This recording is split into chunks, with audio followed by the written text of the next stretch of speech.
Welcome back to the deep dive. Today we're tackling something really fundamental, maybe even a bit mind-bending. The nature of our own will, our own desire. That's right. We left off last time establishing this idea that real deep self-change hinges on something quite specific. Yeah, this I want, the genuine desire to actually question your own thinking, your own assumptions. Exactly. And it often starts, as the author suggests, with that big, almost childlike question. Why is everything the way it is? A question that, according to the source material we've looked at before, isn't actually on most people's minds. The figure ticked around was, what, 98%? Something like that. Yeah. The idea is that most people are, well, content operating within the given reality. Yeah. They don't feel that pull to question the underlying mechanics of their own beliefs. Right. And that's the setup for today's big question, isn't it? If that I want, that deep curiosity, is the only way in, can you just make it happen? Can you, decide right now, okay, I'm going to be deeply interested in the fundamental nature of reality? Can you generate that interest out of thin air? That's the crux. Or, as the source material puts it, which I find fascinating, is it possible to want? That's the paradox we're diving into. And just so everyone knows, we're basing this discussion on a really interesting dialogue transcription we received. You can find the full thing on the channel page to watch, or, of course, keep listening here. Okay, so let's get straight to it. The core question from that dialogue. Can you force yourself, will yourself, to be interested in these deep questions if you're not already? The answer given is pretty stark. No. To flat out no. Oh, Because it is completely impossible.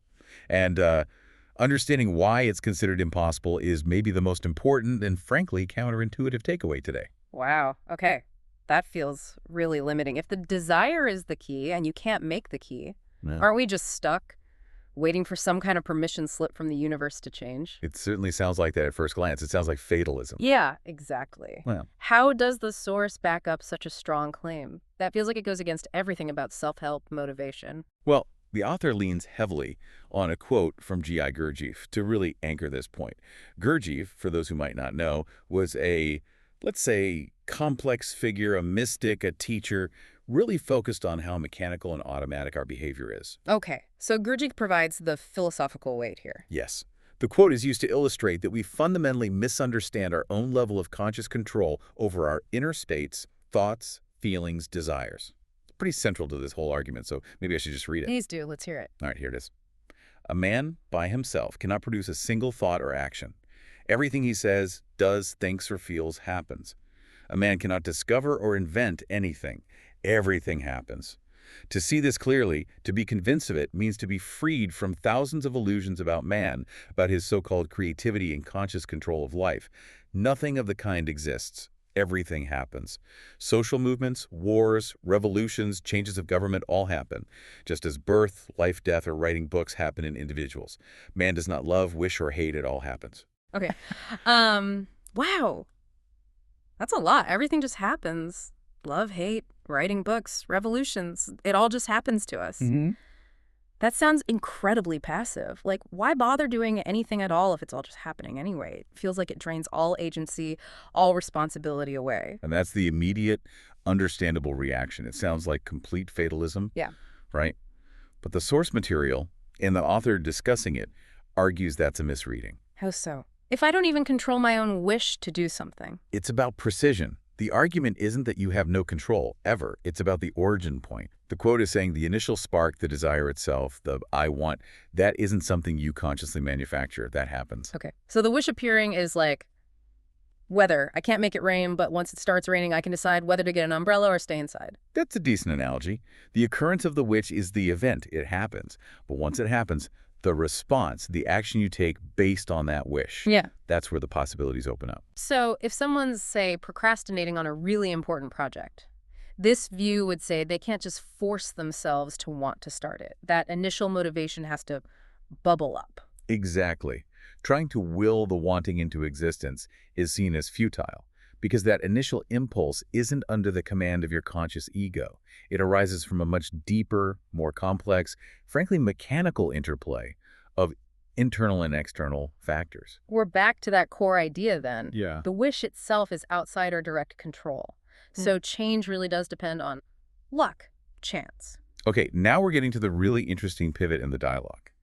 Because Gurdjieff's quote sets up the impossibility as step one, right? You can't force the wish. Right. Seems like a dead end. But it's not.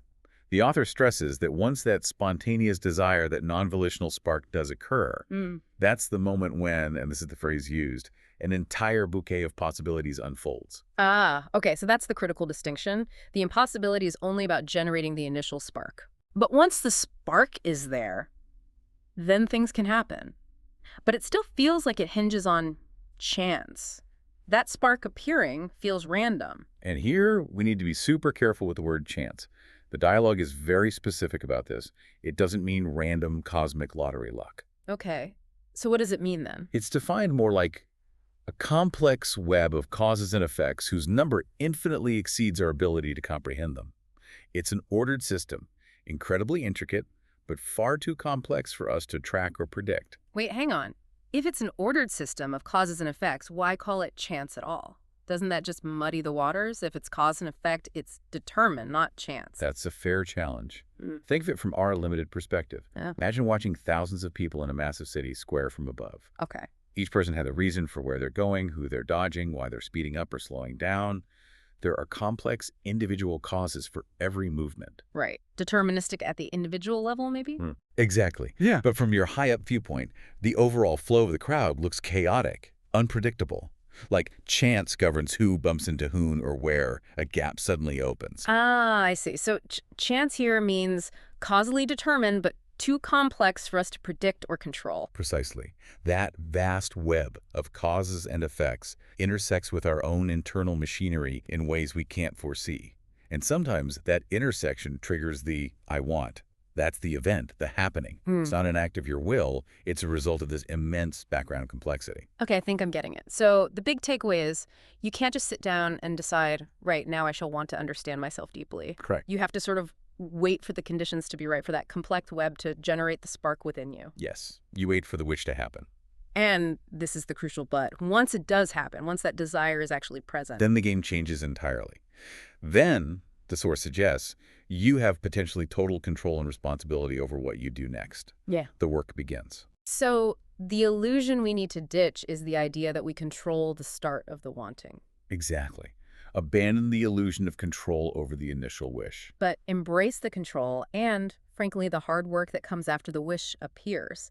If you get the spark and then you waste it. That's on you. The responsibility shifts entirely once the desire is present. It sort of redefines where the effort lies in self-improvement, doesn't it? It's less about manufacturing motivation and more about recognizing and acting on it when it arrives. Perfectly put. Oh. And understanding this sequence, the wish must happen first, is really the launching point for where the author intends to go next in this series of discussions. Ah, so this understanding sets the stage for future topics. Yes, because now that we've established this precondition, the focus can shift to that bouquet of possibilities.